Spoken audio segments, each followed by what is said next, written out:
بسم اللہ الرحمن الرحیم. ایک آیت اس کا کمال ہی اور ہے، اس کے راز ہی اور ہے، اس کے اسرار ہی اور ہے.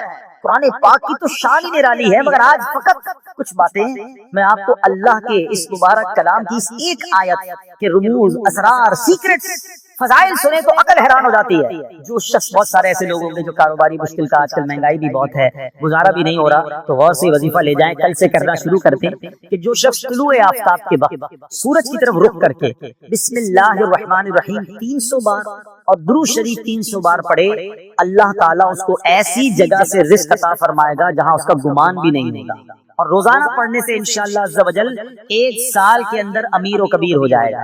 وظیفہ پھر ریپیٹ کر دیتا ہوں، غور سے سن لیں. پہلے فجر کی نماز ادا کرنی ہے، اس کے بعد جب فجر کا وقت ختم ہونے لگے تو سورج طلوع ہوتا ہے. سورج طلوع ہونے کا وقت ہے، اس وقت آپ نے سورج کی طرف رخ کر کے ہاتھ میں تسبیح لینی ہے.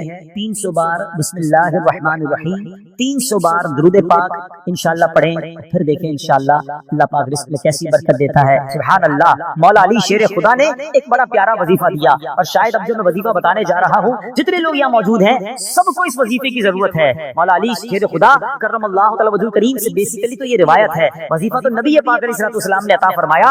آقا فرماتے اے علی، میں تمہیں ایسے کلمات نہ بتا دوں جنہیں تم مصیبت کے وقت پڑھ لو؟ عرض کیا حضور ضرور ارشاد فرمائے میری جان آپ پر قربان، تمام اچھائیاں ہم نے آپ ہی سے تو سیکھی ہیں. پیارے آقا علیہ السلام نے فرمایا جب تم کسی مشکل میں پھنس جاؤ اس طرح پڑھو بسم اللہ الرحمن الرحیم ولا حول ولا قوت الا باللہ العلی العظیم. بس اللہ پاک اس کی برکت سے جن بلاؤں کو چاہے گا دور فرما دے. اچھا، اس وظیفے کو میں نے بھی کئی بار ٹرائی کیا ہے. میں نے الحمدللہ پہلے امیر اہل سنت کو دیکھا. مثال کے طور پہ آپ کہیں پھنس گئے، آپ کا ٹریفک میں گاڑی پھنس گئی ہے، گاڑی خراب ہو گئی ہے، فلائٹ کا ٹائم ہو گیا ہے، ٹرین کا ٹائم ہو گیا ہے، اور آپ کو لگتا ہے نہیں پہنچ سکیں گے، یا کسی بھی مشکل میں آپ پھنس گئے ہیں، آپ بسم اللہ الرحمن الرحیم ولا حول ولا قوت الا باللہ العلی العظیم. پھر آپ دیکھیں مشکلیں کیسے آسان ہوتی ہے. اب مثال کے طور پہ کوئی چیز گم ہو جائے، قرضہ آ جائے، کاروبار میں کوئی نقصان ہونے لگے، کوئی چیز میں گڑبڑ ہو جائے، کسی بھی پریشانی میں ہیں، آپ یہ وظیفہ یاد کر لو. ذرا مل کے دوہرا لو بسم اللہ الرحمن الرحیم ولا حول ولا قوت الا باللہ العلی العظیم. یہ بڑے کمال کا وظیفہ ہے. اچھا، اب بیماری کی بہت ساری بیماریوں کا علاج ہے. آخری بیان کے اینڈ میں 1-2 باتیں تاکہ تعویذ وظیفہ بھی مل جائے، آپ کو فائدہ رہے گا. ایک شخص کو بخار آ گیا تو حضرت شیخ فقیہ ولی عمر بن سعید رحمۃ اللہ تعالی علیہ ان کی عیادت کے لیے آئے. جاتے ہوئے ایک تعویذ عنایت فرمایا کہ آپ کھول کر مت دیکھنا. ان کے جانے کے بعد اس نے تعویذ پہنا تو بخار فوراً چلا گیا.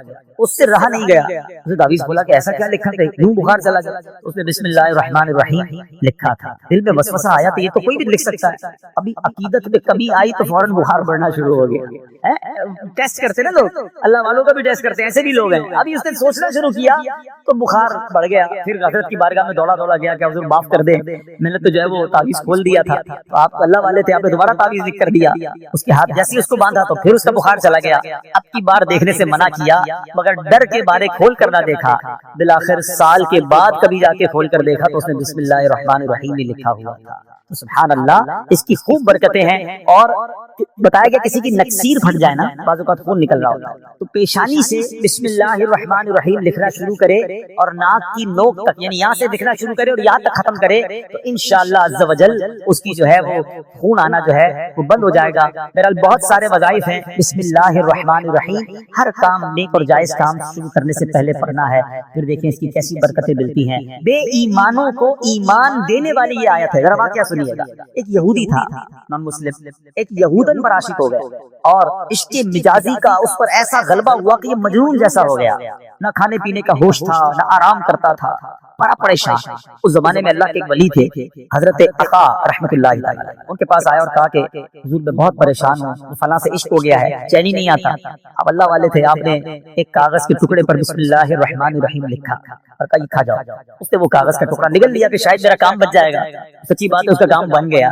ہوا یہ کہ جیسے اس نے کاغذ کو نکلا نا، اس کے دل کی دنیا ہی بدل گئی، ایمان کی مٹھاس ملنے لگی اور اس کے دل میں نور ظاہر ہو گیا عورت کے عشق کو چھوڑا اور کہتا حضور بس اب مجھے کچھ اور نہیں چاہیے، اس رب کا نام اندر گیا ہے، اب کلمہ پڑھائیے مجھے مسلمان کر دیا۔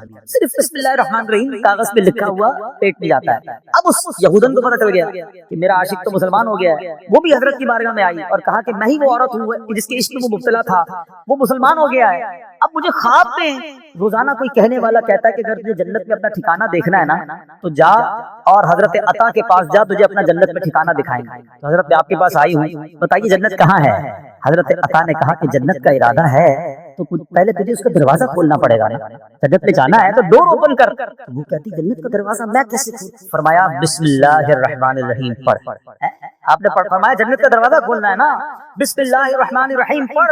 جیسے ہی اس نے بسم اللہ الرحمن الرحیم پڑھا دل میں نور بڑھنے لگ گیا۔ کہتی حضور بس اب مجھے اسلام میں داخل کیجئے۔ اس نے کلمہ پڑھا اور بسم اللہ شریف کی برکت سے وہ بھی مسلمان ہو گئے۔ اسی رات جب وہ نو مسلم خاتون جو ہے رات کو سوئی تو خواب میں جنت میں داخل ہوئی، خوبصورت محل دیکھا، گنبد دیکھے، ایک گنبد پر لکھا تھا بسم اللہ الرحمن الرحیم لا الہ الا اللہ محمد رسول اللہ۔ عورت نے یہ الفاظ پڑھے تو کسی پکارنے والے نے کہا اے پڑھنے والی، اللہ پاک نے یہ سب تجھے عطا فرما دیا۔ آئے ہائے ہائے، بسم اللہ کی برکت ہے، ہم نے پائی جنت ہے، کتنی اچھی قسمت ہے، یہ سب رب کی رحمت ہے۔ تو بسم اللہ الرحمن الرحیم کی تو کیا ہی بات ہے۔ پیارے اسلامی بھائیوں، ایک پوری آیت یاد رہے، شاید بہت سارے لوگوں کو پتہ نہیں ہوتا کہ دو سورتوں کے درمیان فاصلے کے لیے بسم اللہ الرحمن الرحیم کو اتارا گیا، اور یہ آیت قرآن پاک میں ایک جگہ قرآن کا حصہ بھی ہے، پارہ 19 سورہ نمل، اور یہ آیت کا حصہ ہے، اور اس کے معنی کیا ہے؟ اللہ کے نام سے ہے جو نہایت مہربان رحم والا۔ اچھا، اس کی فضائل کیسے کیسے؟ اس صحابی رسول حضرت جابر بن عبداللہ رضی اللہ عنہ فرماتے ہیں کہ جب بسم اللہ شریف نازل ہوئی نا تو بادل مشرق کی طرف دوڑے، بادل مشرق کی سمت دوڑے، ہوائیں رک گئی، سمندر کو جوش آ گیا، چوپایوں نے غور سے سننے کے لیے اپنے کان لگا دیے، اور شیطانوں کو آسمان سے پتھر مارے گئے، اور اللہ پاک نے فرمایا مجھے میری عزت و جلال کی قسم جس چیز پر بسم اللہ الرحمن الرحیم پڑھی گئی میں اس میں برکت دوں گا۔ کاروباری لوگ بیٹھے، برکت چاہیے نا، کاروبار میں، رزق میں، معاملات میں بسم اللہ کو تھام۔ سبحان اللہ۔ واقعہ ہے ایک شرابی کا، اور اس شرابی کی زندگی میں ایک ایسا ٹرننگ پوائنٹ آیا جس نے اس کی زندگی کو بدل کر کہاں پہنچا دیا۔ بہت امیزنگ اسٹوری۔ ماجرا یہ تھا کہ وہ شرابی شراب کے نشے میں دھت کے جا رہا تھا، راستے میں ایک کاغذ پر نظر پڑی۔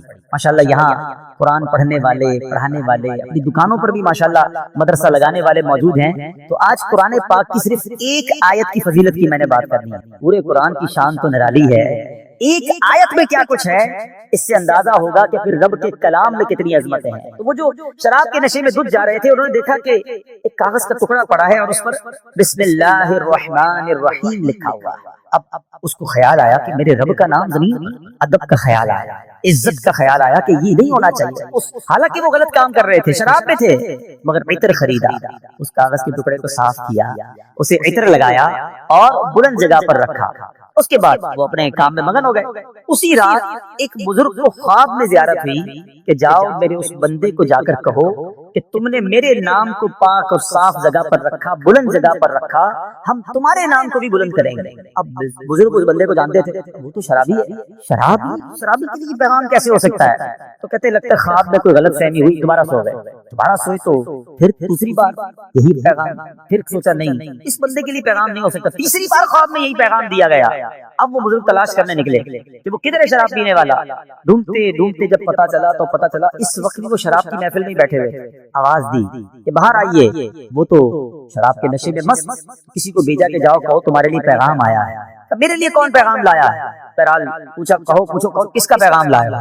جو بزرگ شراب کھانے کے باہر کھڑے تھے نا، اندر جا کر اسے بتا دو اللہ کا پیغام ہے۔ اور جب یہ سننا تھا تو جھنجھری سے آ گئے، کھڑے ہوئے باہر آئے، اور جب یہ بات بزرگ نے بتائی کہ مجھے تو نہیں پتا تم نے کیا کیا ہے، 3 بار خواب میں مجھے کہا گیا ہے کہ تمہیں بتا دوں تم نے رب کے نام کو جو تعظیم کی ہے، بسم اللہ الرحمن الرحیم کو معطر کیا، اسے بلند جگہ پر رکھا ہے، مجھے یہ پیغام ملا ہے کہ تمہیں بھی تمہارے نام کو بلندی دی جائے گی، تمہیں عزت اور مرتبہ دیا جائے گا۔ جب یہ سنا کہ میں شراب کے نشے میں دھت اور میرا رب مجھ پہ اتنا مہربان، اس بندے نے توبہ کی، اللہ سے معافی مانگی اور عبادتوں میں لگ گئے۔ اے میرے پیارے اسلامی بھائیوں، یہ انقلاب جو شراب کے نشے میں دھت شخصیت کو اللہ کا ولی بنا گیا، یہ کون تھے؟ یہ کوئی اور نہیں حضرت بشر حافی رحمت اللہ تعالی علیہ، یہ زمانے کے ولی بنے۔ حافی کہتے ہیں ننگے پیر رہنے والے۔ آپ معرفت الہی اور اللہ کی یاد میں اتنے گم رہنے لگے کہ آپ چپل ہی نہیں پہنتے تھے۔ اور کتابوں میں لکھا کہ جب تک حضرت بشر حافی اس شہر میں رہے، کوئی بھی چوپایا جو ہے نا راستے میں گندگی نہیں کرتا تھا، اس ادب کے ساتھ کہ کہیں بشر حافی کے پیر گندے نہ ہو جائیں۔ تو کتابوں میں آتا ہے کہ ایک بار کسی نے دیکھا کہ چوپائے نے گندگی کر دی ہے، تو اس کے مالک نے سمجھ لیا کہ ہو نہ ہو بشر حافی کا انتقال ہو گیا ہے۔ اور جب معلوم کیا گیا تو ایسا ہی تھا کہ جب وہ زمانے سے وہ دنیا سے چلے گئے، پھر چوپایوں نے راستے کے اندر گندگی کرنا شروع کی۔ یعنی جو اللہ کا ادب کرتا ہے، اللہ کے نام کی تعظیم کرتا ہے، اللہ کی مخلوق جو ہے وہ اس کی تعظیم کرنے لگ جاتی ہے۔ سبحان اللہ۔ آپ کو اندازہ ہے کہ بسم اللہ الرحمن الرحیم میں جامعیت کتنی ہے؟ سنتے جائیے۔ اللہ پاک نے بعض انبیاء کرام پر مختلف کتابیں اور صحائف نازل فرمائے جن کی تعداد 104 ہے، ٹھیک ہے؟ ان میں سے 60 صحیفے حضرت شعیب علیہ السلام پر، 30 صحیفے حضرت ابراہیم علیہ السلام پر، 10 حضرت موسیٰ علیہ السلام پر تورات شریف اترنے سے پہلے نازل ہو گئے تھے۔ پھر 4 بڑی کتابیں ہیں، تورات شریف، زبور شریف، انجیل مقدس اور قرآن مجید، ٹھیک ہے؟ اچھا، ان تمام صحیفوں کے مضامین قرآن پاک میں ہیں۔ قرآن پاک کے سارے مضمون سورہ فاتحہ میں ہے، اور سورہ فاتحہ کا سارا مضمون بسم اللہ الرحمن الرحیم میں ہے۔ اور سنو، بسم اللہ الرحمن الرحیم کا سارا مضمون بسم اللہ کے حرف با میں موجود ہے، اور اس کے معنی کیا ہے؟ بی کان ما کان و بی یکون ما یکون، یعنی جو کچھ بھی ہے مجھ یعنی اللہ پاک ہی سے ہے، اور جو کچھ ہوگا مجھ یعنی اللہ پاک سے ہی ہوگا۔ اللہ اکبر۔ یہ کمال ہے بسم اللہ الرحمن الرحیم کا کہ تمام صحیفوں اور قرآن مجید کا نچوڑ اس کے اندر موجود ہے۔ اور سبحان اللہ، بسم اللہ کے فضائل کتنے؟ امام فخر الدین رازی رحمۃ اللہ تعالی فرماتے ہیں بسم اللہ الرحمن الرحیم کے 19 حروف، اور دوزخ پر عذاب دینے والے فرشتے بھی 19 ہیں۔ تو آپ فرماتے ہیں کہ امید ہے ایک ایک حرف کی برکت سے ایک ایک فرشتے کا عذاب دور ہو جائے گا۔ بسم اللہ پڑھتے رہا کرو۔ اچھا، آپ فرماتے ہیں دن میں کتنے گھنٹے؟ دن رات میں 24 گھنٹے ہیں۔ فرماتے 5 گھنٹے 5 نمازوں میں گھیر لیے، 19 گھنٹوں کے لیے بسم اللہ الرحمن الرحیم کے 19 حروف عطا فرمائے۔ بس جو خوش نصیب بسم اللہ الرحمن الرحیم کا ورد کرتا رہے اور نماز 5 وقت پڑھتا رہے، اس کا ہر گھنٹہ عبادت میں کاؤنٹ ہوتا رہے گا۔ تو یہ کمال کا وظیفہ ہے۔ نارملی ہماری توجہ اس طرف نہیں جاتی ہے۔ اچھا، بعض اوقات ہم لوگ کہتے ہیں ہمارے کام ادھورے رہ جاتے ہیں، کام شروع کرتے ہیں، ڈیل بنتے بنتے رہ جاتی ہے، کام ادھورا رہ جاتا ہے، پوری نہیں ہو پاتی ہماری بات۔ سنیے، اللہ پاک کے پیارے اور آخری نبی صلی اللہ تعالی علیہ وسلم نے فرمایا جو بھی اہم کام بسم اللہ سے شروع نہیں کیا جاتا وہ ادھورا رہ جاتا ہے۔ غور فرمائیے، یہ کیسی محرومی ہے۔ اگر اچھی اور اہم کام سے پہلے بسم اللہ نہ پڑھی جائے تو کام ادھورے رہ جاتے ہیں، اس پہ برکت نہیں ہوتی۔ اب ہو سکتا ہے کہ ذہن میں خیال آئے کہ میں تو بسم اللہ نہیں پڑھتا، پھر بھی کام پورے ہو جاتے ہیں۔ اس کا جواب یہ ہے کہ کام کا بظاہر پورا ہو جانا اور بات ہے، اور اس میں برکت کا نہ ہونا اور۔ مثلا کسی نے بغیر بسم اللہ کے کھانا کھایا، کھانا پیٹ بھی گیا، پیٹ بھر بھی گیا، لیکن اب اس میں برکت اسے حاصل نہیں ہوگی، کھانا پوری طرح ہضم نہیں ہوتا، یا بعض اوقات جزو بدن نہیں بنتا، بہت ساری جناب اس میں پرابلم رہتی ہیں۔ تو بہرحال ہمیں جو ہے بسم اللہ شریف کا ورد کرنا چاہیے، اور ایسے ایسے واقعات اس کے فضائل میں کتابوں میں لکھے۔ امیر اہل سنت نے اپنی شورائے آفاق کتاب فیضان سنت میں ایک کمال کا واقعہ لکھا کہ ایک مبلغ جو ہے، ایک داعی جو ہے بسم اللہ کے فضائل بیان کر رہے ہیں۔ ایک غیر مسلم عورت بھی بیٹھی تھی، تو لڑکی نے سنا کہ بسم اللہ کی اتنی فضیلت ہے، اب اس نے جناب اسلام قبول کر لیا۔ اب اس کی زبان پر ہر وقت بسم اللہ رہتا تھا۔ اب جو اس کا والد تھا نا، غیر مسلم تھا، وہ بڑا غصے میں آیا، طرح طرح کی تکلیفیں دینے لگا کہ کسی طرح اپنی بیٹی کو جو ہے وہ تکلیف دے کر اسلام سے پھیر لے، اور اگر نہیں مانتی تو اب اس پر کوئی الزام لگائے تاکہ یہ قتل کر دیا جائے۔ تو لڑکی کا باپ جو بادشاہ کا وزیر تھا، ایک دن اس نے شاہی مہر والی انگوٹھی اپنی بیٹی کو رکھنے کے لیے دی۔ بیٹی نے انگوٹھی لی اور بسم اللہ الرحمن الرحیم کہہ کر انگوٹھی پہلے وصول کی، بسم اللہ الرحمن الرحیم پڑھ کر، اور اس کے بعد اس نے بسم اللہ الرحمن الرحیم پڑھ کر جیب میں ڈال دی۔ رات کو جب وہ سوئی تو والد نے انگوٹھی جیب سے نکالی اور دریا میں ڈال دی کہ اب صبح جب انگوٹھی نہیں ہوگی اس کو پکڑا دوں گا اور یہ ماری جائے گی۔ تو اب جیسے ہی وہ انگوٹھی دریا میں ڈالی، اللہ کا کرنا ایسا ہوا کسی مچھلی نے وہ انگوٹھی کو نگل لیا۔ صبح کو ایک شکاری نے جال ڈالا، اتفاق سے وہی مچھلی جال میں آ گئی۔ اس نے لا کر وہی مچھیرے نے اسی وزیر کو وہ مچھلی لا کے تحفے میں دی۔ وہ وزیر جو ہے اپنی بیٹی کو مچھلی دیتا ہے کہ بیٹی اس کو پکاؤ۔ بیٹی نے بسم اللہ الرحمن الرحیم پڑھ کر جو ہے وہ مچھلی کو کھولا، اس کو چاٹ کیا، اندر وہی انگوٹھی، پھر بسم اللہ پڑھی اور انگوٹھی اپنے پاس رکھ لی۔ والد صاحب نے ناشتے کے بعد کہا بیٹی وہ انگوٹھی کدھر ہے؟ بسم اللہ پڑھ کر وہ انگوٹھی واپس کر دی کہ یہ انگوٹھی واپس آ گئی۔ اللہ اکبر۔ اب باپ حیران کہ یہ کیسے ہوا؟ تو تو اس نے کہا میں نے تو کوئی بھی کام جو بھی کیا اللہ کے نام سے شروع کرتی گئی، رب نے مشکل سے نکال دیا۔ ہمارا پرابلم یہی ہے، ہم بہت ساری فضول باتیں کرتے ہیں، اللہ کا ذکر نہیں کرتے، اللہ کا نام نہیں لیتے، اپنے ہر جائز کام سے پہلے بس عادت بنا لو، بسم اللہ الرحمن الرحیم، بسم اللہ الرحمن الرحیم، پھر آپ اس کی انشاءاللہ برکتیں دیکھیں گے۔ سبحان اللہ، یہ جو کھانا کھاتے ہیں نا، اس کے بارے میں آتا ہے کہ کھانے سے پہلے پیارے آقا علیہ السلام فرماتے ہیں کہ جس کھانے پر بسم اللہ نہ پڑھی جائے وہ کھانا شیطان کے لیے حلال ہو جاتا ہے، یعنی بسم اللہ نہ پڑھنے کی صورت میں شیطان اس کھانے میں شریک ہو جاتا ہے۔ ایک بار کیا ہوا کہ حضرت ابو انصاری فرماتے ہیں کہ ہم نبی پاک کے ساتھ حاضر تھے، کھانا پیش کیا گیا، ابتدا میں بڑی برکت ہو رہی تھی کھانے میں، اور تھوڑی دیر ہوئی تو بڑی بے برکتی شروع ہو گئی، تو ہم نے عرض کی یا رسول اللہ صلی اللہ علیہ وسلم ایسا کیوں ہوا؟ تو نبی پاک علیہ السلام نے فرمایا ہم سب نے کھانا کھاتے وقت بسم اللہ پڑھی تھی، مگر ایک شخص تھوڑی دیر کے بعد آیا اور بغیر بسم اللہ پڑھے کھانے میں شامل ہو گیا، اس کے ساتھ شیطان نے بھی کھانا کھانا شروع کر دیا۔ تو کھانے کی بے برکتی بھی بغیر بسم اللہ کے۔ اچھا پھر بی بی عائشہ صدیقہ فرماتی ہیں کہ جب کوئی شخص کھانا کھائے تو اللہ پاک کا نام لے، یعنی بسم اللہ پڑھے، اور اگر نہیں پڑھ سکا، شروع میں پڑھنا بھول گیا، تو پھر یوں کہے بسم اللہ اولہ و آخرہ، تو انشاءاللہ اس کی برکت سے وہ جو بے برکتی والا معاملہ ہے وہ بھی دور ہو جائے گا۔ اچھا اب وہی والی بات کہ حفاظت کیسے ہوتی ہے بسم اللہ سے۔ ایک مرتبہ صحابی رسول حضرت خالد بن ولید رضی اللہ عنہ، کچھ مجوسی آئے آتش پرست، کہا ہمیں ایسی کوئی نشانی بتائیں، اگر آپ اسلام سچا مذہب ہے تو کوئی ایسی نشانی بتائیں کہ ہم اسلام کی حقانیت کو مان لیں۔ حضرت خالد بن ولید نے زہر قاتل منگوایا اور بسم اللہ الرحمن الرحیم پڑھ کر اسے پی لیا۔ بسم اللہ کی برکت سے آپ پر اس زہر نے اثر نہیں کیا۔ یہ منظر دیکھ کر وہ آگ کی پوجا کرنے والے پکار اٹھے سبحان اللہ، دین اسلام حق ہے، اللہ اکبر۔ وہ یقین تھا نا، اللہ کے ولی صحابی رسول ہیں، بسم اللہ پڑھ کر زہر پی لیا کہ اللہ کے نام سے پی رہا ہوں تو رب حفاظت کرے گا۔ وہ توکل کا لیول تھا کہ زہر نے اثر نہیں کیا۔ اے میرے پیارے اسلامی بھائیو، یہ شان ہے بسم اللہ کی۔ اچھا صرف کھانے پینے سے پہلے نہیں، ہر کام سے پہلے بسم اللہ پڑھے۔ اب ہم وضو کر رہے ہیں، دیکھیں کتنے ثواب ملٹی پلائی ہو جاتا ہے۔ حضرت ابو ہریرہ رضی اللہ عنہ راوی ہیں، اور نبی پاک صلی اللہ علیہ وسلم نے فرمایا اے ابو ہریرہ جب تم وضو کرو تو بسم اللہ والحمدللہ پڑھ لیا کرو، جب تک تمہارا وضو باقی رہے گا اس وقت تک فرشتے تمہارے نامہ اعمال میں نیکیاں لکھتے رہے۔ اب تو وضو کرتے نماز پڑھ لیتے، لیکن جتنی دیر وضو رہے گا پڑھنا کیا ہے؟ میرے دعا بھی لے میرے ساتھ، بسم اللہ والحمدللہ، بسم اللہ والحمدللہ، بسم اللہ والحمدللہ۔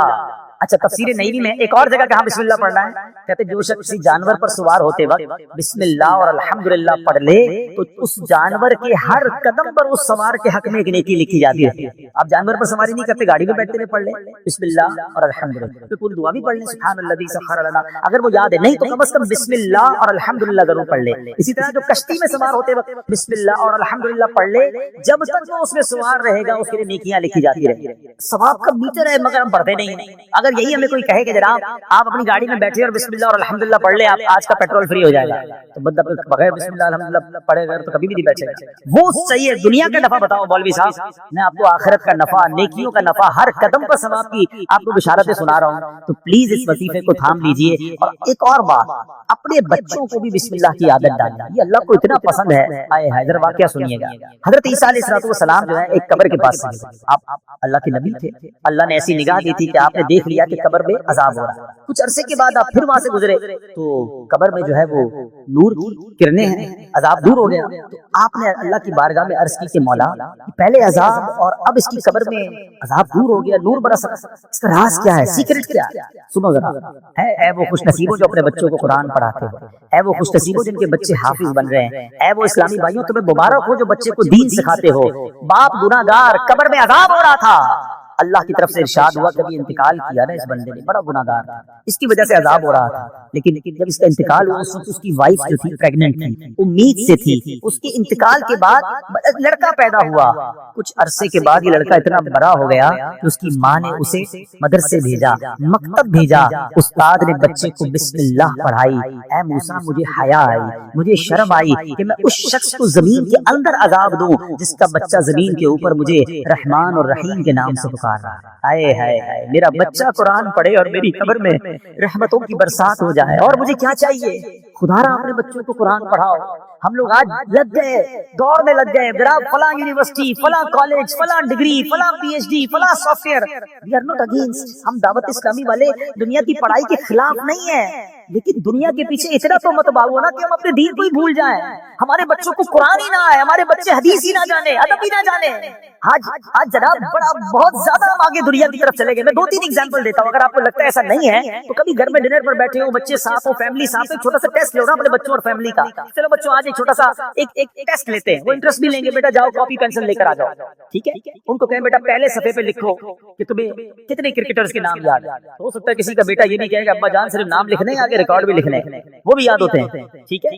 اچھا بیٹا اگلے صفحے پہ لکھو کہ مزید کتنے اداکاروں کے نام یاد ہیں، معاذ اللہ، تو شاید 2-3 صفحے بھر دیے جائیں گے۔ گلوکاروں کے نام، سیاستدانوں کے نام 4-5 صفحے بھر گئے ہوں گے۔ اب پوچھنا بتاؤ کتنے نبیوں کے نام یاد ہیں، کتنے صحابہ کے نام اگلے صفحے پہ لکھو، اس کے اگلے صفحے پہ بیٹا لکھو کتنے ولیوں کے نام یاد ہیں۔ چھوٹا سا ٹیسٹ آپ کو بتا دے گا ہمارے بچے کدھر جا رہے ہیں۔ ایک بات یاد رکھنا، میرا بیٹا میرے مرنے کے بعد گوگل، یاہو، فیس بک، واٹس ایپ، ٹویٹر، انسٹاگرام کھول کر ایصال ثواب نہیں کرے گا۔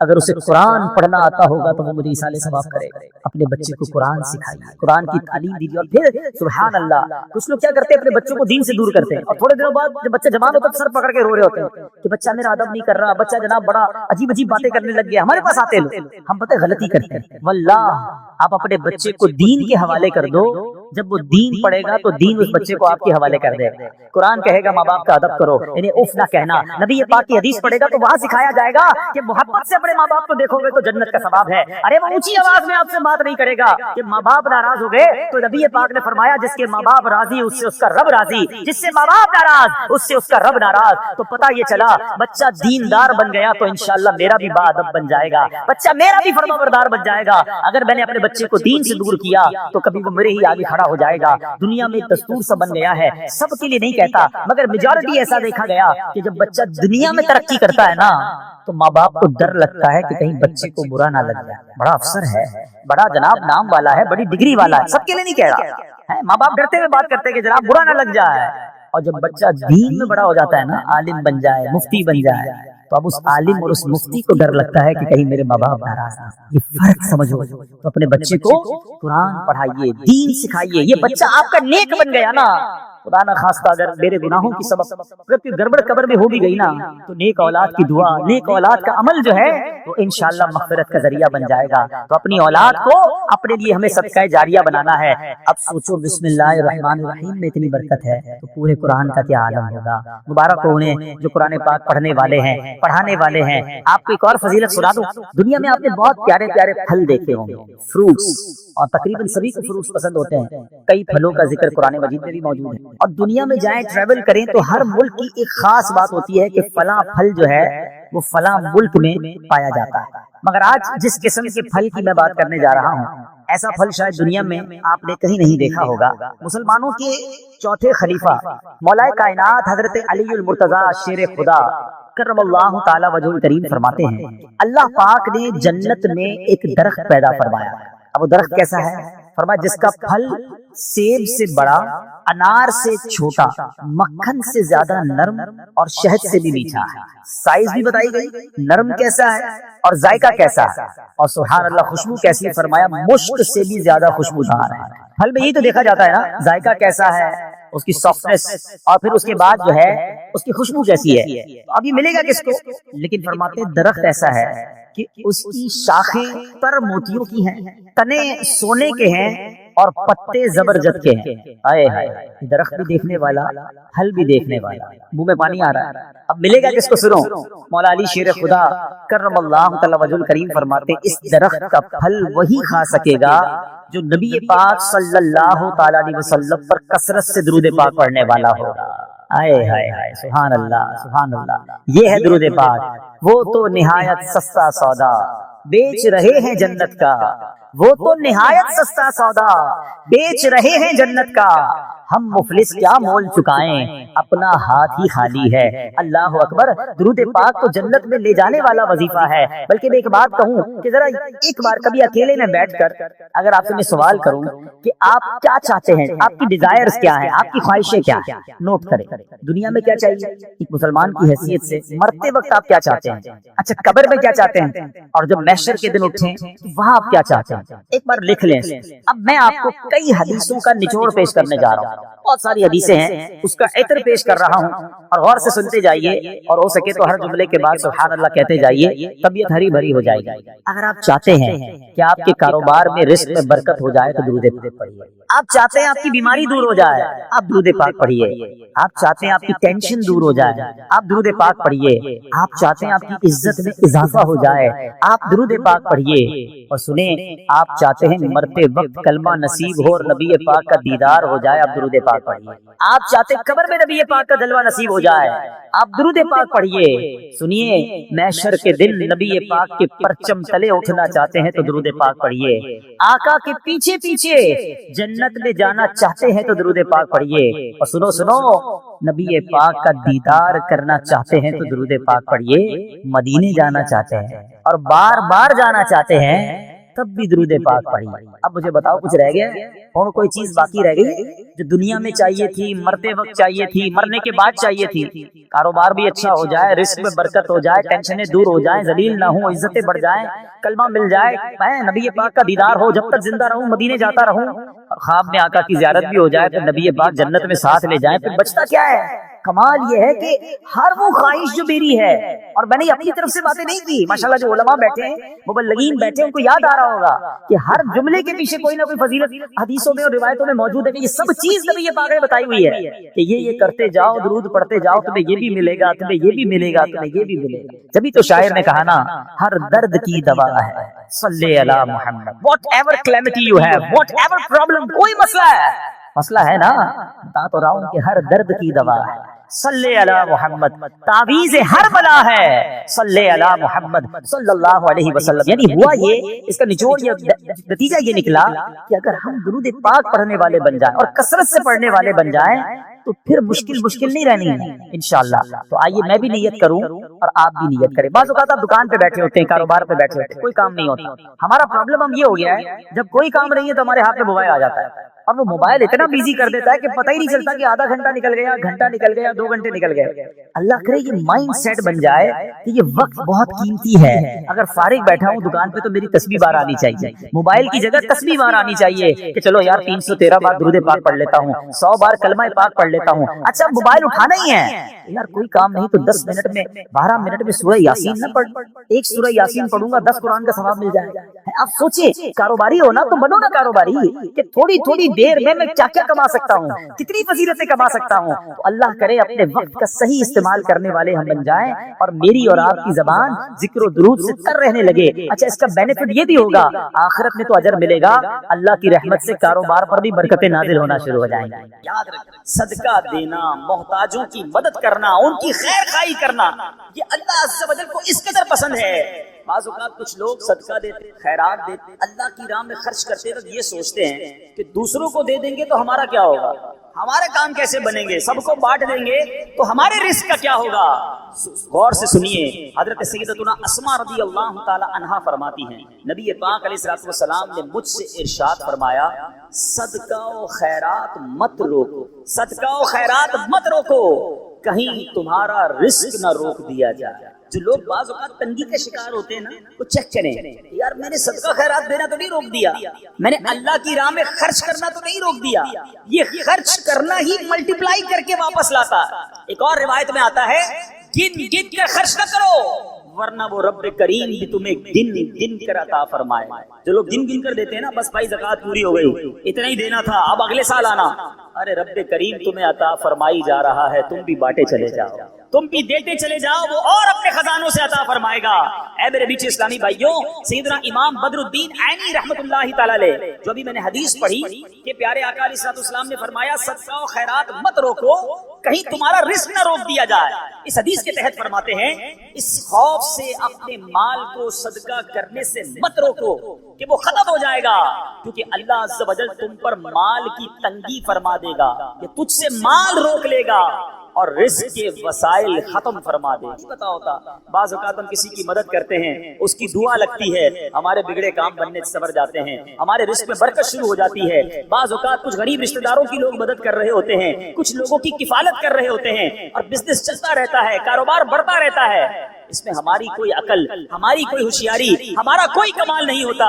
کیا معلوم جس کو تم کفالت کر رہے ہو، ہر مہینے جس کے گھر کھانا پہنچا رہے ہو، یہ اسی کی دعائیں ہیں جو تمہارا رزق بڑھتا چلا جا رہا ہے، یہ اسی کی دعائیں ہیں جو تمہیں ترقی ملتی چلی جا رہی ہے. تو اللہ کی راہ میں خرچ کرنے کے لیے دل کھول کر خرچ کرتے رہنا چاہیے. صدقہ دینے میں کنجوسی نہیں کرنی چاہیے. حضرت رابعہ بصریہ رضی اللہ تعالی عنہا کا یقین دیکھو، توکل دیکھو، آپ کا بلیف کیسا تھا کہ ایک بار دو بزرگ حضرت سیدنا رابعہ بصریہ رضی اللہ تعالی عنہا کے یہاں حاضر ہوئے اور یہ نیت تھی کہ حضرت رابعہ بصریہ کھانا کھلائیں گی، ان کا تو کھانا بھی رزق حلال پر مبنی ہوگا. اب حضرت رابعہ بصریہ کے پاس دو ہی روٹیاں تھیں، دو بزرگ تھے، بھوک بھی لگی ہوئی، وہی دو روٹیاں آپ نے دسترخوان پر ان دونوں بزرگوں کے سامنے رکھ دی. ابھی روٹیاں رکھی تھی کہ دروازے پر دستک ہوئی.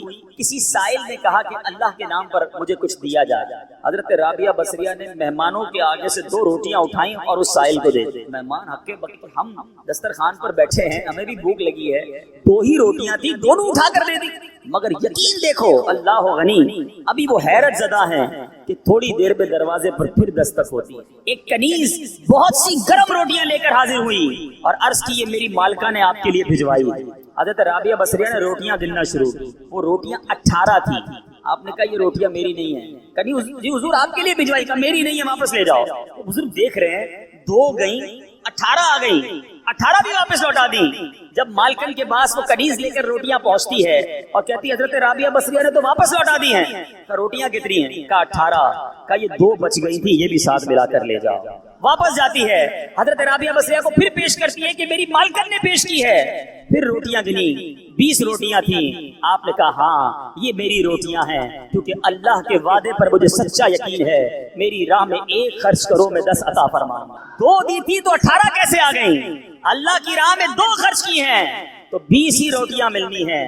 اللہ اکبر. اے میرے پیچھے اسلامی بھائیوں، مدنی چینل کے ناظرین، جس دن یہ توکل پیدا ہو جائے نا، جس دن یہ بھروسہ رب پر ہو جائے، پھر دیکھیں کیسے غیب سے کام بنتے ہیں. حضرت سیدنا عطا رحمت اللہ تعالی اپنے والد محترم سے روایت کرتے ہیں کہ ایک مرتبہ زمانے کے مشہور بزرگ حضرت سیدنا ابو مسلم خولانی رحمت اللہ تعالی کی زوجہ محترمہ نے آپ سے کہا کہ ہمارے پاس آٹا بالکل ختم ہو گیا. یہاں موجود اسلامی بھائی بھی اور مدنی چینل کے ناظرین میں اگر کوئی تنگی کا شکار ہو، کوئی غربت کا شکار ہو، کوئی پریشانی کا شکار ہو، بہت غور سے یہ واقعہ سنیں. آپ کی زوجہ نے کہا کہ آٹا ختم ہو گیا ہے، اب روٹی کیسے بنے گی، کھانا کیسے بنے گا؟ آپ نے اپنی زوجہ محترمہ سے فرمایا کہ تمہارے پاس کچھ رقم ہے جس سے آٹا خریدا جا سکے؟ اس نے عرض کی کہ جی میرے پاس 1 درہم ہے جو اون بیچ کر حاصل ہوا ہے. آپ نے فرمایا لاؤ وہی درہم مجھے دے دو تو میں بازار میں جا کے آٹا لے آتا. آپ دکان پر آٹا لینے گئے، گھر میں 1 ہی درہم اور اس درہم کا بھی آٹا لینا ہے جس کا کھانا کھانا ہے. جب آٹے والے کی دکان پر پہنچے تو ایک فقیر وہاں آن پہنچا اور اس فقیر نے کہا کہ اے ابو مسلم خولانی، ایسا کرو یہ 1 درہم مجھے دے دو، مجھ پر صدقہ کر دو. آپ وہاں سے پلٹے، تھوڑا آگے گئے، دوسری دکان پر گئے، فقیر وہاں بھی آ گیا. کہنے لگا یہ 1 درہم آپ مجھ پر صدقہ کر دیں. فقیر پیچھے لگا رہا. آخر کار آپ نے وہ 1 درہم جو گھر سے لے کر آئے تھے آٹے کے لیے اس فقیر پر صدقہ کر دیا. ایمپٹی ہینڈڈ، خالی ہاتھ ہو گئے. سوچنے لگے اب گھر والوں کو کیا جواب دوں گا؟ اللہ کی راہ میں صدقہ تو کر دیا ہے، اب گھر واپس لوٹوں کیا بتاؤں گا؟ کھانے کے لیے انتظار میں ہے، آٹا لینے گیا ہوں. تو اب خالی تھیلا لے کر آئے تھے گھر سے. تو آپ نے لکڑی والے کی دکان پر گئے جو لکڑی کا کام کرتا ہے، کارپینٹر جو ہوتا ہے. آپ نے دیکھا ہوگا برادہ پڑا ہوتا ہے، چورا. آپ نے اس تھیلے میں برادہ بھر لیا اور تاکہ تھیلا بھر جائے. اب گھر گئے، دستک دی، تھیلا پکڑایا اور خود فوراً باہر سے چلے گئے. میں منہ کیا دکھاؤں گا گھر والوں کو؟ چلو وہ تھیلا پکڑ کے اندر جائیں، اتنی دیر میں گھر سے دور چلا جاؤں. آپ دور چلے گئے. گھر والوں نے تھیلا کھولا تو اس میں نہایت عمدہ قسم کا آٹا موجود تھا، بڑا زبردست آٹا. گھر والوں نے روٹیاں بنائی، انتظار کر رہے ہیں کہ حضرت کب آئیں گے. اب آپ شرمندہ، آپ باہر گھوم رہے ہیں کہ وقت گزر جائے، گھر والے سو جائیں، وقت جو ہے وہ بھوک کا ٹائم تھوڑا گزر جائے. آپ سارا دن گھر نہیں گئے. آپ کی زوجہ محترمہ انتظار کرتی رہی. اب آپ رات کو چپکے سے گھر میں داخل ہونے لگے کہ گھر والوں کی ڈانٹ بھی سننی ہے کہ ہم نے پیسے دیے تھے آٹا لانے کو، آپ لکڑی کا برادہ دے گئے. مگر ان کو نہیں پتا تھا اندر کہانی کچھ اور ہو گئی ہے. اب آپ کی فیملی انتظار کر رہی ہے کہ کب آئیں، بھوکے ہیں، ان کو اتنا اچھا ہمیں آٹا دے کر گئے, بہترین قسم کی روٹیاں بنی ہیں, آئیں تو حضرت کو کھانا پیش کیا جائے. آپ چپکے سے گھر میں داخل ہوئے تو آپ کی زوجہ محترمہ فوراً سامنے آ گئی. اب آپ شرمندہ, مگر آپ کی زوجہ محترمہ بہترین قسم کی روٹیاں انہوں نے سامنے پیش کی. آپ حیران ہوئے کہ یہ کہاں سے آیا؟ تو آپ کی زوجہ نے کہا یہ اسی آٹے کی روٹیاں ہیں جو آپ لائے تھے. جب یہ سنا تو آپ کی آنکھوں میں آنسو آ گئے, آپ رونے لگے, اپنے پروردگار کا شکر ادا کیا کہ اس نے میری لاج رکھ لی اور مٹی کو عمدہ آٹے میں تبدیل فرما دیا. ہاں لیکن ایک بات کا خیال رکھنا ہوگا, کہیں کوئی خرچہ کرتے ہی انتظار کرنا شروع کر دے کہ آج جناب مسجد کے ڈبے میں 10 روپے ڈالے تھے, اب دیکھو 100 روپے کب ملتے ہیں. پورا دن گزر گیا, 100 روپے نہیں ملے, اگلا دن گزر گیا, پھر بھی 100 روپے نہیں ملے, یہ تو 1 کے 10 ملنے تھے. اے میرے بیچ اسلامی بھائیوں, یاد رہے رب کی رضا اور رب ہمارے بارے میں ہمیشہ یاد رکھے. اللہ کے جو فیصلے ہیں نا اس پر یقین کر لو, اللہ کے جو فیصلے ہمارے بارے میں ہے نا وہ ہم سے بہتر رب جانتا ہے, اور رب ہمارے لیے ہمیشہ بہتر فیصلہ فرماتا ہے. ضروری نہیں کہ آپ نے صدقہ دیا آپ کا مال ہی بڑھ جائے, ہو سکتا ہے اس صدقے کی وجہ سے آپ سے کوئی آفت دور ہو جائے, آپ سے کوئی مصیبت دور ہو جائے. مجھے بتائیں آپ نے 10 روپے دیے مسجد میں, 100 روپے نہیں ملے, لیکن آپ کا ایکسیڈنٹ ہونے والا تھا, وہ ایکسیڈنٹ سے آپ بچ گئے. آپ پر کوئی خطرناک بیماری آنے والی تھی, آپ اس سے بچ گئے. تو وہ 100 روپے اچھے تھے یا ایکسیڈنٹ سے بچنا اچھا تھا؟ تو اللہ کے فیصلوں پر یقین ہونا چاہیے.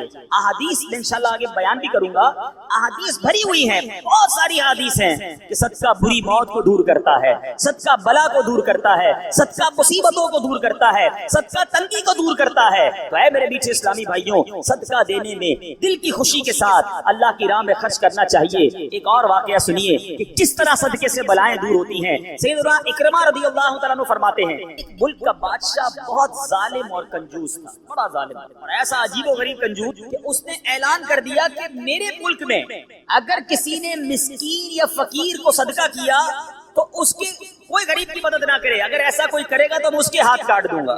یعنی خود غریب کی مدد بھی نہیں کرنی اور پورے ملک میں بھی کوئی غریب کی مدد نہ کرے. بڑا عجیب و غریب اعلان تھا.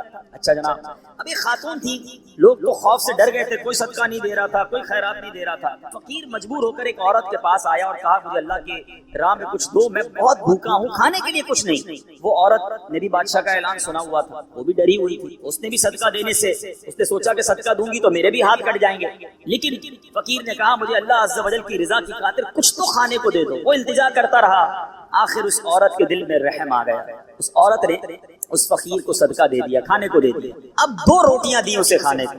فقیر روٹیاں لے کر دعائیں دیتا ہوا چلا گیا. بادشاہ کو پتا چل گیا کہ ملک میں ایک ایسی عورت ہے جس نے کسی فقیر کو صدقہ دیا. اس نے اپنے بندے بھیجے اور اس خدا ترس رحم دل عورت کے دونوں ہاتھ کاٹ دیے گئے. اس کے دونوں ہاتھ کٹ گئے. اب پیچھے اسلامی بھائیوں کچھ عرصے کے بعد بادشاہ نے اپنی والدہ سے کہا کہ مجھے اپنی مملکت کی سب سے حسین لڑکی سے شادی کرنی ہے. اس کی ماں نے جب معلومات کروائی تو پتا چلا پورے ملک میں ایک لڑکی سب سے زیادہ حسین ہے, مگر اس میں ایک خامی یہ ہے کہ اس کے دونوں ہاتھ نہیں. اس نے بادشاہ سے کہا, بادشاہ نے لڑکی کو دیکھا, اسے پسند آئی, اس سے شادی کر لی اور وہ عورت اب ملکہ بن گئی. جس نے 2 روٹیاں صدقہ کی, ہاتھ کٹ گئے, اب وہ بادشاہ کی زوجہ بن گئی. بڑی زندگی آرام سے گزرنے لگی, مگر ایک اور امتحان اس کی زندگی میں باقی تھا. پھر کیا ہوا کہ ایک مرتبہ, کیونکہ اور بھی اس کی بیویاں تھیں بادشاہ کی, نئی نویلی دلہن کے ساتھ بادشاہ بہت وقت گزارتا, بڑی نوازشات کرتا.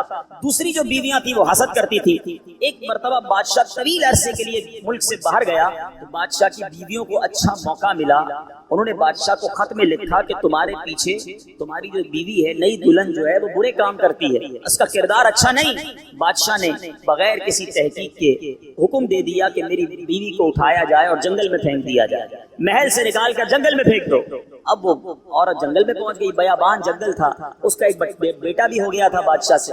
اب اتنی دیر میں میرے پیچھے اسلامی بھائیوں وہ عورت اس جنگل میں نہر میں پانی پینے کے لیے جھکی, اس کے ہاتھ سے وہ بچہ بھی پانی میں گر گیا. زور زور سے رونے لگی, بچہ بھی پانی میں ہے, دونوں ہاتھ بھی نہیں ہیں. پکارے تو کسے پکارے؟ اچانک 2 خوبصورت نوجوان آئے. انہوں نے کہا کیوں رو رہی ہے؟ کہا میرا بچہ پانی میں چلا گیا. اس نے فوراً اس نوجوان نے آگے جا کر اس بچے کو پانی سے نکالا. کہا اور آپ کو کچھ چاہیے تو بتائیے, کوئی اور آپ کی خواہش ہو تو بتائیے, کچھ اور آپ دعا کرنا چاہیں. تو اس عورت نے کہا کہ میرے ہاتھ مجھے واپس مل جائیں. ان نوجوانوں نے دعا کی, اللہ تعالیٰ نے دونوں ہاتھ بھی اسے واپس کر دیے. اب ان نوجوانوں نے اس عورت کو کہا کہ آپ جانتی ہیں ہم کون ہیں, ہم دونوں کون ہیں؟ عورت نے کہا میں تو نہیں جانتی, البتہ یہ معلوم ہے آپ کی برکت سے میرا بچہ بھی مل گیا, میرے ہاتھ بھی واپس آ گئے. وہ دو نوجوان کہتے ہیں ہم تیری وہی 2 روٹیاں ہیں جو تو نے غریب سائل کو دی تھی۔ صدقہ اللہ کی راہ میں خرچ کرنا کب کہاں کام آتا ہے؟ اس عورت کو 2 روٹیوں کے بدلے 20 روٹیاں نہیں ملی، حضرت رابعہ بصریہ کو 20 روٹیاں ملی تھی۔ ہو سکتا ہے کوئی کیلکولیشن کرنے والا کہے یار میں 1000 روپے دوں گا 1 لاکھ روپے مل جائیں گے، نہیں ملے، مگر اس کو ہاتھ واپس مل گئے، بچہ واپس مل گیا۔ کیا معلوم مجھ پر اور آپ پر کوئی بلا آنے والی ہو، کوئی مصیبت آنے والی ہو، کوئی بیماری آنے والی ہو، اگر اللہ کی راہ میں صدقہ دیں، کسی غریب کی مدد کریں اور اس کے دل سے دعا نکلے اور اللہ کریم ہم سے وہ مصیبت کو ٹال دے، تو اے میرے بیچ اسلامی بھائیوں، مدری چینل کے ناظرین جو آج کورنگی میں مجھے سن رہے ہیں، بعض اوقات جب صدقہ اور خیرات کی بات آتی ہے تو بعض لوگوں کے ذہنوں میں یہ بات آتی ہے میں تو خود غریب ہوں، میں تو خود پریشان ہوں، میں تو خود نوکری کرتا ہوں، میں تو خود کرائے کے گھر میں رہتا ہوں، ارے میں صدقہ اور خیرات کیسے دوں؟ یہ غلطی ہے میرے اسلامی بھائیوں۔ یاد رکھیے اللہ تبارک و تعالیٰ کی بارگاہ میں اخلاص دیکھا جاتا ہے، رب کی بارگاہ میں کوانٹٹی نہیں کوالٹی دیکھی جاتی ہے۔ کوئی لاکھوں صدقہ کرے اخلاص نہیں، اس کے صدقے کا کوئی فائدہ نہیں۔ کوئی 1 روپیہ صدقہ کرے اور اللہ کی رضا کے لیے اخلاص کے ساتھ کرے، کیا معلوم وہی روپیہ اس کی مغفرت کا ذریعہ بن جائے۔ نیت بارگاہ الہی میں لکھی جاتی ہے، یہ گویا اللہ سے کاروبار ہے، اس کو خرچ کرتے وقت دل میں ملال نہ لانا۔ اللہ نے تھوڑے دیے ہیں تھوڑے خرچ کرتے رہو، جب وہ زیادہ عطا فرمائے زیادہ خرچ کرتے رہو، اللہ کی راہ میں خرچ کرتے رہا کرو، وہ رب کریم تمہارا ملٹی پلائی کر کر بہت زیادہ بڑھا کر تمہیں عطا فرمائے گا۔ اے میرے بیچ اسلامی بھائیوں، قرآن مجید فرقان حمید میں صدقہ دینے والے، اللہ کی راہ میں خرچ کرنے والوں کے کیسے کیسے فضائل بیان ہوئے، سبحان اللہ۔ قرآن صدقہ کرنے والوں کی تعریف اور صدقہ کرنے کی ترغیب دیتے ہوئے کیا ارشاد فرماتا ہے؟ چنانچہ پارہ 27 سورہ حدید آیت نمبر 18 میں اللہ تبارک و تعالی فرماتا ہے ان المصدقین والمصدقات واقرضوا اللہ قرضا حسنا یضاعف لهم ولهم اجر کریم۔ ترجمہ کنز ایمان، بے شک صدقہ دینے والے مرد اور صدقہ دینے والی عورتیں اور وہ جنہوں نے اللہ کو اچھا قرض دیا ان کے دونے ہیں اور ان کے لیے عزت کا ثواب ہے۔ اسی طرح حدیثوں میں صدقے کے کیسے فضائل، اللہ اللہ، نبی پاک علیہ الصلوۃ والسلام فرماتے ہیں صدقہ برائی کے 70 دروازے بند کرتا ہے۔ پتہ نہیں کون کون سی برائی میرے پاس آنے والی ہو، میرے گھر میں کون کون سی برائی آنے والی ہو، صدقہ دیا اور وہ برائی کا دروازہ بند ہو جائے۔ پیارے آقا علیہ الصلوۃ والسلام فرماتے ہیں جو اللہ عز و جل کی رضا کی خاطر صدقہ کرے تو وہ صدقہ اس کے اور آگ کے درمیان آڑ بن جاتا ہے۔ جہنم کی آگ اور بندہ صدقہ دینے کے والے کے درمیان یہ پردہ ہو جائے گا، یہ آڑ بن جائے گا۔ نبی پاک علیہ الصلوۃ والسلام فرماتے ہیں صدقہ دو اے بیماروں جو مجھے سن رہے ہو، جو یہاں بیمار بیٹھے ہیں، جن کے گھروں میں بیمار ہیں، جو مدری چینل کے ناظرین مجھے سن رہے ہیں، سنو میرے آقا علیہ الصلوۃ والسلام فرماتے ہیں صدقہ دو اور صدقے کے ذریعے اپنے مریضوں کا مداوا کیا کرو، بے شک صدقہ حادثات اور بیماریوں کی روک تھام کرتا ہے اور یہ تمہارے اعمال اور نیکیوں میں اضافے کا باعث ہے۔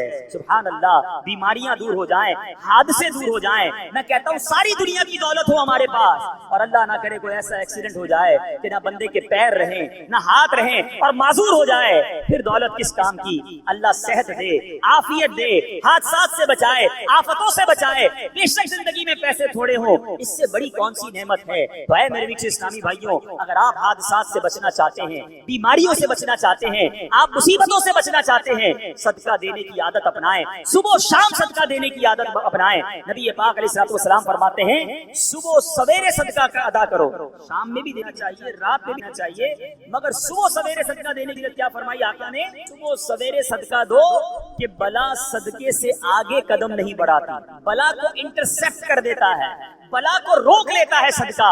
ہمیں صدقہ دینا چاہیے۔ اے میرے بیچ اسلامی بھائیوں، اب کس طرح آفتیں دور ہوتی ہیں، اس قدر واقعات ہیں کہ ایمان تازہ ہو جاتا ہے۔ سیدنا اکرمہ رضی اللہ عنہ فرماتے ہیں نبی پاک علیہ الصلوۃ والسلام نے فرمایا، پیارے آقا کی حدیث، اور یہ حدیث میرے آقا فرماتے کہ ایک عورت کے منہ میں لقمہ تھا، عورت خود کھا رہی تھی، لقمہ تھا، اتنے میں سائل نے آواز لگائی تو اس نے وہ لقمہ سائل کو کھلا دیا، خود کھاتے کھاتے کسی کو کھلا دیا۔ یہ بھی بات سمجھنے والی ہے، اللہ کی بارگاہ میں صدقہ بالکل دینا چاہیے، خرچ کرنا چاہیے، مگر ہم کون سا خرچ کرتے ہیں؟ جو بچ گیا، کھانا بچ گیا، چلو بھائی کسی غریب کو کھلا دو، کپڑے پھٹنے والے ہو گئے، چلو کسی غریب کو دے دو، چھوٹے ہو گئے کپڑے، چلو کسی غریب کو دے دو، اچھا سردیاں آ گئی، اب گرمیاں آ گئی ہیں، کمبل پرانے پھٹ گئے, ہمارے گھر کے لیے نئے لینے, چلو یہ پھٹے ہوئے کمبل کسی کو دے دو. ایوری تھنگ, وہ تمام چیزیں تو میرے اور آپ کے استعمال میں نہیں, وہ اللہ کی راہ میں دکھیں. اللہ کی راہ میں معاذ اللہ پھٹا پرانا ضائع ہونے والا گرا پڑا دینا ہے. میں یہ نہیں کہتا جو یہ دیتا ہے اس کو ثواب نہیں ملتا, مگر اپنے دل سے پوچھو. اپنے لیے خرید رہے ہیں تو شاندار کپڑا, بچوں کے لیے خرید رہے ہیں تو بہترین کھانا, اپنے لیے سویٹر سردی میں خرید رہے ہیں تو اچھے ویسے اچھا والا. اللہ کی راہ میں دینا ہے تو پرانا والا پھٹا ہوا. اپنے دل سے پوچھو یہ کیا کر رہے ہو. بلکہ ہمارا تو مائنڈ سیٹ ایسا عجیب و غریب بن گیا ہے. گھر میں 4 بچے ہونا, ایک بیٹا بڑا زبردست ہوشیار, سبق بھی اچھا یاد کرتا ہو, ہم کہتے ہیں اس کو ڈاکٹر بنائیں گے. اچھا دوسرا وہ حساب کتاب میں بڑا تیز ہے, چھوٹا ہے لیکن حساب بہت اچھا کرتا ہے, اس کو اکاؤنٹنٹ بنائیں گے. اچھا تیسرا وہ گھر کے سارے پورے خود ہی ٹھیک کر لیتا ہے, اپنے کھلونے بھی ٹھیک کر لیتا ہے, بڑا دماغ چلتا ہے اس کا, اس کو انجینئر بنائیں گے. اچھا جناب. چوتھا کی زبان تھوڑی سی اٹکتی ہے, بہت شرارتی ہے, کچھ بھی سبق یاد نہیں کرتا, پیر بھی لنگڑاتا ہے اس کا, تھوڑا سا معذور بھی ہے. اس کا کیا کریں گے, یہ مدرسے میں دے دو. اپنے آپ سے اپنے گھر کا بہترین بچہ نہیں, بچہ بھی وہ مدرسے میں دینا ہے جو ہمارے کسی کام کا نہیں ہے. پھر ہم کہتے ہیں پتہ نہیں ہمارے علماء جو ہیں وہ زمانے کے مطابق بات نہیں کرتے, اس قدر جناب ہمارے علماء کے اندر ایجوکیشن نہیں ہے. آپ بتائیں نا, ہم نے کون سا را مٹیریل دیا مدرسے کو. ہم دیتے نا اپنے خاندان کا سب سے ذہین بچہ کہ بناؤ اس کو مفتی, یہ ساری دنیا میں جا کر دین کا ڈنکا بجائے گا. مگر ہم نے اپنا اچھا بچہ اپنے لیے سنبھال کے رکھنا ہے, جس بچے کا کوئی فائدہ نہیں, کوئی کام نہیں, اس کو مدرسے میں ڈال دو. اللہ کی راہ میں خرچ کرنے کی باری آتی ہے تو دل پر بوجھ کیوں ہوتا ہے. ارے دیا کس نے مجھے اور آپ کو. قرآن پاک کے 4 پارے کی پہلی آیت ہے, لن تنالوا البر حتى تنفقوا مما تحبون. قرآن کہتا ہے تم ہرگز بھلائی کو نہیں پہنچ سکتے جب تک اللہ کی راہ میں اپنی پیاری چیز خرچ نہ کرو. کون کرتا ہے پیاری چیز خرچ؟ ارے مزہ اسی میں. اس خاتون نے جو میرے آقا حدیث میں سنا رہا ہوں, اپنے منہ کا لقمہ نکال کر سائل کو دے دیا. ہم کہتے نہیں یار پہلے میں کھا لوں پھر بچ جائے گا تو کسی کو کھلاؤں گا, پہلے میرا کام سیدھا ہو جائے, پہلے میں اپنا کام کر لوں, اس کی باری بعد میں آئے گی. ٹھیک ہے, جیسا دو گے ویسا ملے گا بھائی. اچھا دو گے, دل سے دو گے, اخلاص سے دو گے, اللہ کی رضا کے لیے دو گے, پھر دیکھو رب تمہیں کیا عطا فرماتا. اب سنو اس عورت کو کیا ملا, اپنا لقمہ نکال کر فقیر کو کھلا دیا, خود کھا رہی تھی. اب کیا ہوا کے بعد اس عورت کے یہاں بچے کی ولادت, کیا نہیں سنا رہا حدیث, عورت کے یہاں بچے کی ولادت ہوئی. جب وہ کچھ بڑا ہوا تو اسے بھیڑیا اٹھا کر پیچھے بھاگتی بیٹا. اب اللہ تبارک و تعالیٰ نے فرشتے کو حکم دیا کہ اس بھیڑیے کے پاس جاؤ, اس کے منہ سے اس عورت کا بچہ چھین کر عورت کے حوالے کر دو, اور اس کی ماں سے کہنا اللہ عز و جل نے تم پر سلام بھیجا ہے اور یہ لقمے کے بدلے لقمہ ہو گیا ہے. تم نے اپنے منہ سے لقمہ نکال کر میری راہ میں خرچ کیا تھا, تمہارے بچے کو بھیڑیے کے منہ سے نکال کر اللہ نے واپس عطا فرما دیا. یہ ہے صدقہ. مگر میں دوبارہ عرض کر رہا ہوں, صدقہ دیں خوش دلی کے ساتھ, اچھی نیتوں کے ساتھ. اس میں شیطان اس مردود ہے, ایسا بکار, ایک تو ہم سے نیکی ہونے نہیں دیتا, نیکی ہو جائے تو بچنے نہیں دیتا. اب نیکی ہو گئی نا تو پیٹ میں گڑگڑ.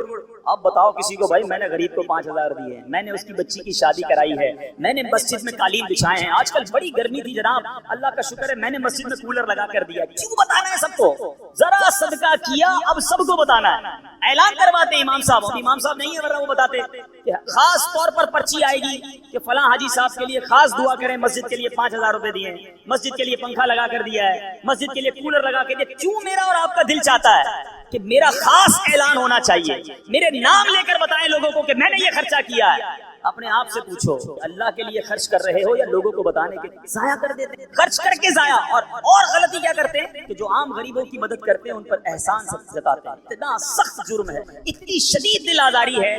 میں ایک واقعہ نہیں بھولتا, بزنس مین تھے, ان کے پاس گیا اور ہم گئے تھے دعوت اسلامی کی احتیاط کے لیے. بہت پیسے والا شخص تھا, ہم بیٹھے تھے چائے لے کر, اس کا ایک ملازم ہے. اب یقین کریں اس بندے نے اس ملازم کے سامنے کہا کہ میں نے اس کی بچی کی شادی کری, اس کو گھر دلوایا, پوچھے اس سے. مجھے کہتا پوچھے اس سے. میں اس ملازم کو دیکھ رہا تھا, ایسا فیل ہو رہا تھا کہ اس کا جی چاہ رہا تھا زمین پھٹے اور میں اندر چلا جاؤں. اب کیا چاہتے ہیں یہ کہہ کر, اپنے صدقے دے کر کسی کو ذلیل کرنا چاہتے ہیں. اپنے بارے میں سوچو نا کہ مجھے کبھی کسی سے مدد لینے کی ضرورت پڑے اور مجھے بعد میں وہ کہے کہ میں نے تمہارے ساتھ 4 آدمیوں کے سامنے کہے تمہارے ساتھ یہ بھلائی کی, تو بندہ کتنا افسردہ ہو کہ یار میں نے اس سے کیا مدد لے لی. تو جب یہ بہت بڑی غلطی ہے. یہ صدقہ تو گیا, صدقہ تو ضائع ہو گیا. قرآن کہتا ہے اپنے صدقوں کو ضائع مت کرو, الٹا گناہ ہو گیا, آپ نے دل آزاری کی, اسے ذلیل کیا. اللہ اکبر. امہات المومنین حضرت عائشہ صدیقہ رضی اللہ تعالی عنہا, اور ایک اور ہماری اپنی حضور کا طریقہ سنو, اسلاف کیسے تھے. اللہ اکبر. وہ جب کسی اپنے غلام کو پیسے دیتی, کہتی جاؤ کسی غریب کو صدقہ کر کے آؤ, تو کہتی اس سے ہمارے لیے اس بدلے دعا نہ, کیوں کہ صدقے کا بدلہ اللہ سے لیں گے. اچھا اگر کوئی دعا دے دیتا تو کہتی دعا نوٹ کروا کے آنا، نوٹ کر کے آنا. اب وہ غلام آ کے بتاتا کہ اما حضور میں نے ایک غریب کو پیسے دیے، آپ کا دیا ہوا صدقہ دیا، اس نے آپ کو یہ والی 4 دعائیں دی ہیں. آپ ہاتھ اٹھاتی اور وہی 4 دعائیں اس غریب کے حق میں کرتی، فرماتی دعا کا بدلہ دعا ہو گیا، صدقے کا ثواب اللہ سے لیں. یہ مائنڈ سیٹ کہ ہم کسی سے کیوں مدد چاہیں، ہم کسی سے ریپلائی کیوں چاہیں. ہمارا ایک اور طریقہ کیا ہوتا ہے، اچھا یا تو احسان نہیں جتائیں گے نا تو صدقہ دے کر کیا کہیں گے. اب جس کو صدقہ دیا نا یا جس کی مدد کی، گھر بنا دیا، شادی کر دی، قرضہ دے دیا، اب دل میں تمنا میں جب بھی جاؤں میری عزت کرے، میری رسپیکٹ کرے، مجھے چائے پہ بلائے، میں اس کے گھر جاؤں تو اسپیشل طریقے سے بٹھائے مجھے. یہ کیوں تمنا ہے کہ جو میں نے صدقہ دیا ہے اس کا ریپلائی ملے. بلکہ یہاں تک ہوتا ہے کسی کو عمرے پہ بھیج دے نا، کوئی مدینے بھیج دے، عمرے پہ بھیج دے، ہر چکر میں میرے لیے دعا کرنا، ہاں میرے نام کا عمرہ کرنا، بار بار سرکار کی بارگاہ میں میرا سلام پیش کرنا صلی اللہ تعالی علیہ وسلم. خود سوچئے کہ آپ جو دے رہے ہیں اس کا بدلہ چاہ رہے ہیں، ارے آپ دے دیجئے اور اللہ سے بدلے کی امید رکھیے، وہ رب کریم بہترین بدلہ عطا فرمائے گا. تو بہرحال میرے بیچ اسلامی بھائیوں، آج یہ ذہن بنا لیجئے کہ ہم نے انشاءاللہ ہر حال میں، غربت میں، تنگی میں، فراخی میں، کشادگی میں، ہر عالم میں انشاءاللہ ہم صدقہ اور خیرات کرتے چلے جائیں گے.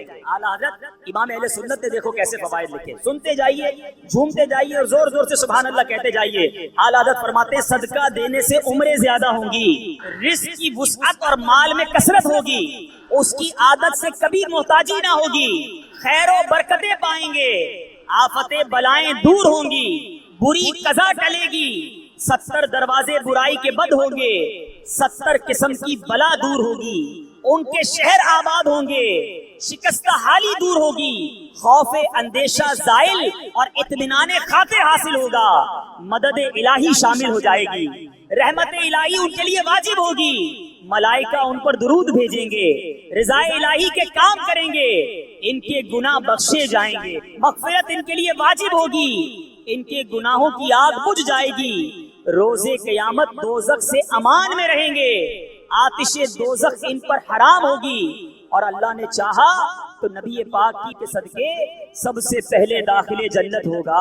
کیوں نہ صدقہ و خیرات کریں، پھر کیوں نہ اللہ کی راہ میں خرچ کریں. ارے دیا بھی رب نے ہے، میرے اور آپ کے پاس تو کچھ بھی نہیں نا اپنا، کس نے دیا ہمیں؟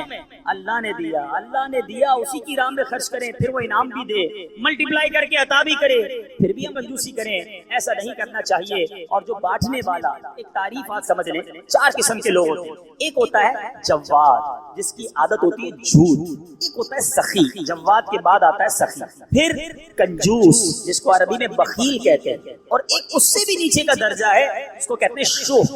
ٹھیک ہے، اب ان چاروں کی تعریف سمجھ لیں. جواد کون ہوتا ہے؟ جواد وہ ہوتا ہے جو اپنی ذات پر خرچ نہ کرے، دوسروں پر خرچ کرتا رہے. اور ہمارے آقا جواد ہیں. نبی پاک اعلیٰ حضرت لکھتے ہیں نا، واہ کیا جود و کرم ہے شہ بطحا تیرا، نہیں سنتا ہی نہیں مانگنے والا تیرا.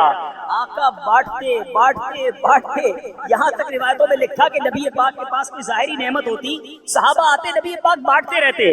اب ظاہری نعمت ختم ہو گئی، اب کوئی سائل آ جاتا، آقا یہ نہ فرماتے میرے پاس ختم ہو گیا ہے، نہیں ہے، فرماتے جاؤ فلاں دکان سے میرے نام سے خرید لو، اس کو رقم میں ادا کر دوں گا. جواد، نہیں سنتا ہی نہیں مانگنے والا تیرا. اس وقت تک تو شاید ہم نہ پہنچ سکیں. اب آتے ہیں سخی. سخی کیا ہے؟ اس کی تعریف یہ ہے جو اپنی ذات پر بھی خرچ کرے اور دوسروں پر بھی خرچ کرے. یہ بندے کو بننا چاہیے، سخی ہونا چاہیے. پھر آتے ہیں بخیل، کنجوس. کنجوس یہ جو اپنی ذات پر خرچ کرے، کسی اور پر خرچ نہ کرے، بس میں اپنا ہی کروں گا، کسی اور کا نہیں، زکات بھی نہ دے، پورے صدقے بھی ادا نہ کرے. یہ ہے بخیل. اور چوتھا اس سے بھی گیا گزرا، وہ کون ہے؟ شوہ. عربی میں کہتے ہیں وہ شخص ہے، انگریزی میں اسے کہتے ہیں سٹنجی.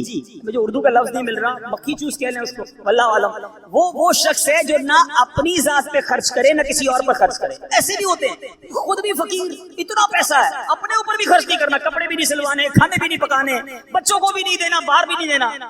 ایسے لوگوں کے تو پھر بچے بھی انتظار کرتے ہیں کہ کب ابا جائیں گے دنیا سے تو پھر ہماری باری آئے گی. اللہ ہمیں بخیل اور شوہ ہونے سے بچائے، سخاوت کی نعمت عطا فرمائے. اب حدیث سناتا ہوں. یہ دونوں تعریف کیوں بیان کی؟ حدیث پاک سنیں گے تو آپ کو سمجھ آئے گا کہ سخاوت اللہ کو کتنا پسند ہے اور سخی اللہ کو کتنا پسند ہے. ان ابی ہریرہ قال قال رسول اللہ صلی اللہ علیہ وسلم السخی قریب من اللہ قریب من الجنہ قریب من الناس بعید من النار. سخی جو ہے وہ تین چیزوں کے قریب، ایک سے دور ہوتا ہے. آقا فرماتے ہیں سخی اللہ کے قریب ہوتا ہے، سخی جنت کے قریب ہوتا ہے، سخی لوگوں کے قریب ہوتا ہے. ہاں ایک چیز سے دور ہوتا ہے. نبی پاک فرماتے ہیں بعید من النار، وہ دوزخ سے دور ہوتا ہے نا خوش نصیب. اب اسی حدیث کا اگلا حصہ سنو. آقا فرماتے ہیں والبخیل بعید من اللہ، اللہ سے دور، بعید من الجنہ، جنت سے بھی دور، بعید من الناس، وہ لوگوں سے بھی دور ہوتا ہے، قریب من النار، وہ جہنم کے قریب ہوتا ہے. اب غور کیجیے.